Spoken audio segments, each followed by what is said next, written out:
G'day folks, it's Laura here, and today I'm going to do a flip cup pour, this time with some complementary colours, so predominantly these purples as well as a yellow. So they're at opposite sides of the colour wheel, which means if they mix together I'm going to get mud. I'm going to need to be very careful about that.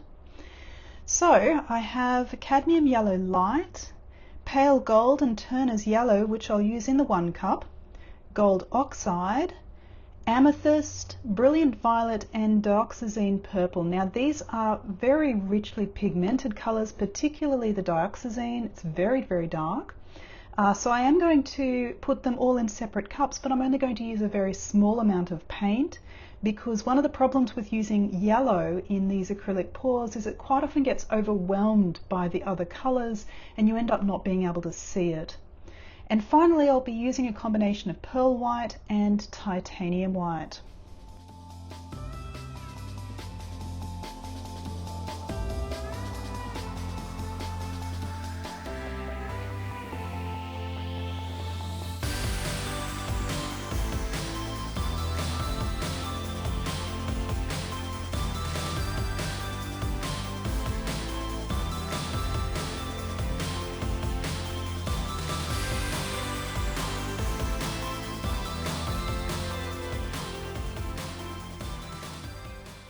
So I'm going to be using my standard pouring medium here. I'll link to a video on how to make this if you're interested. In terms of the amount of pouring medium, I've now got my colours out here, and as you can see I've got far less of these very pigmented purples than I do of some of the other colours. I'm just going to add pouring medium so that the amount is in ratio with the paint itself.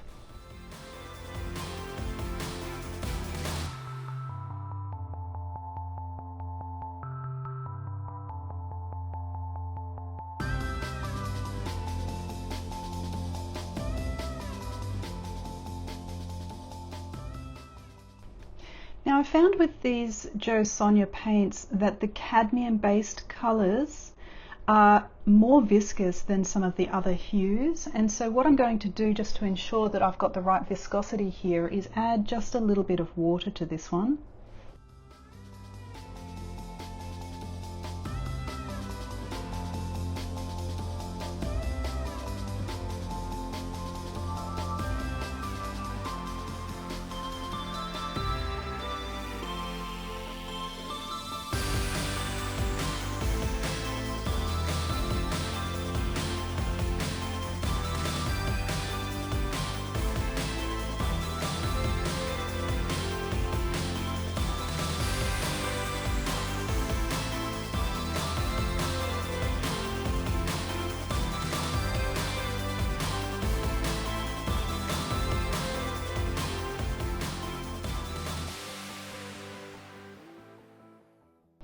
So it's time to layer the cup now, and I'm going to use my standard cell activator. I'll link to a video on how to make this if you're interested, but I'm just going to start with a generous layer on the bottom and the sides of the cup.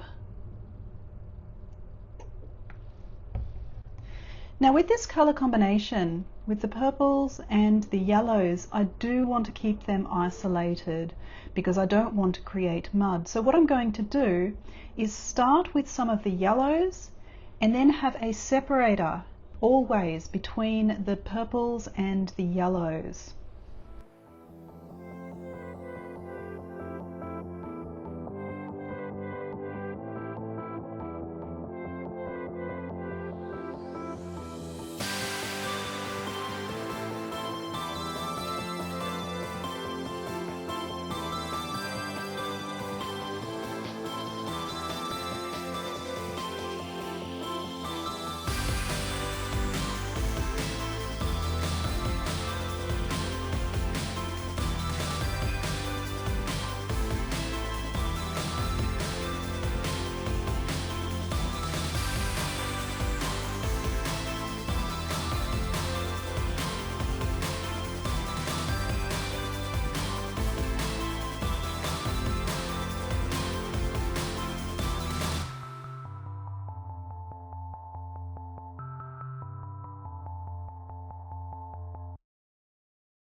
So I've already prepared my canvas. This is the front of the canvas. This is the back of the canvas. I've added painter's tape as well as giant push pins.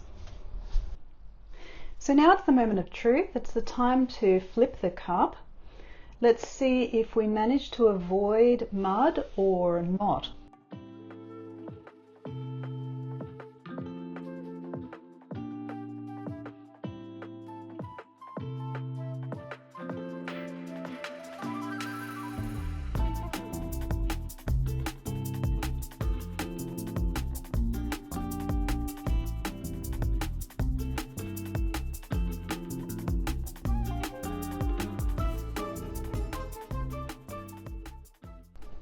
So I'm just going to get the rest out of the cup and use it to cover the edges and the corners.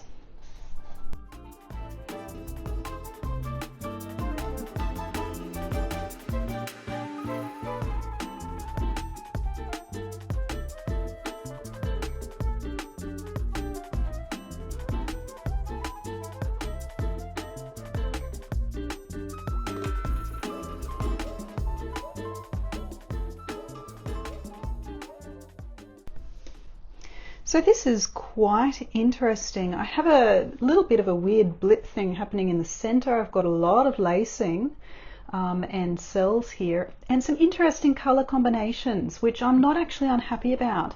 So even in this section where I've completely mixed the colors, don't know quite what that is, the color, even though it's a little bit muddy brown, it's actually not an unpleasant color overall. So I'm not unhappy with these kind of more muddy sections in here. And most of the paint is currently in this section. I'm going to stretch it out this way and then spin it.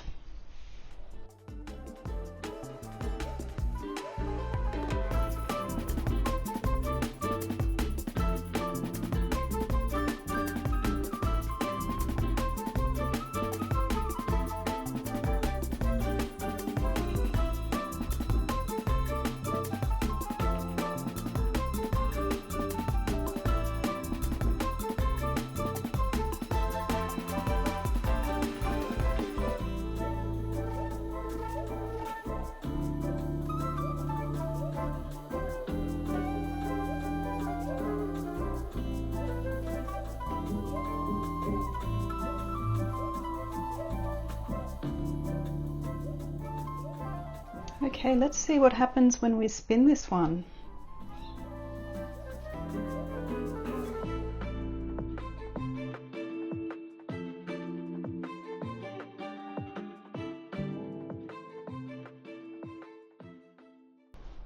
Wowee, this one's very interesting. So I do need to stretch the paint out here. It's basically at these two corners. I need a little bit more down in this section.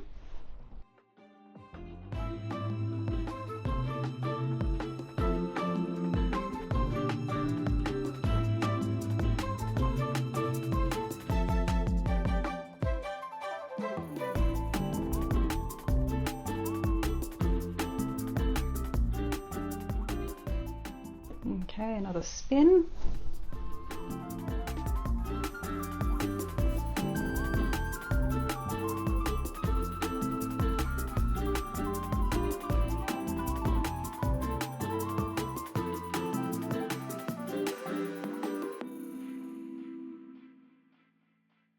Wowee, this one is very interesting. I forgot to use my heat gun, so I do have some bubble trails here. I'll use that now.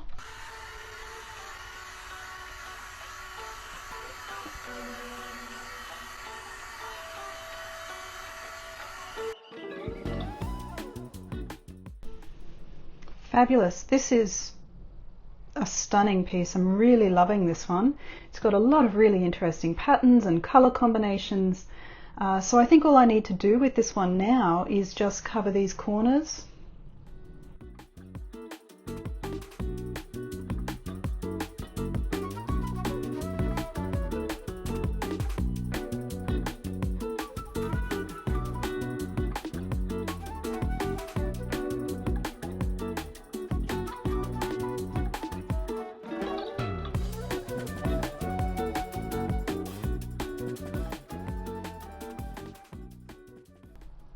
There we go, really happy with this. So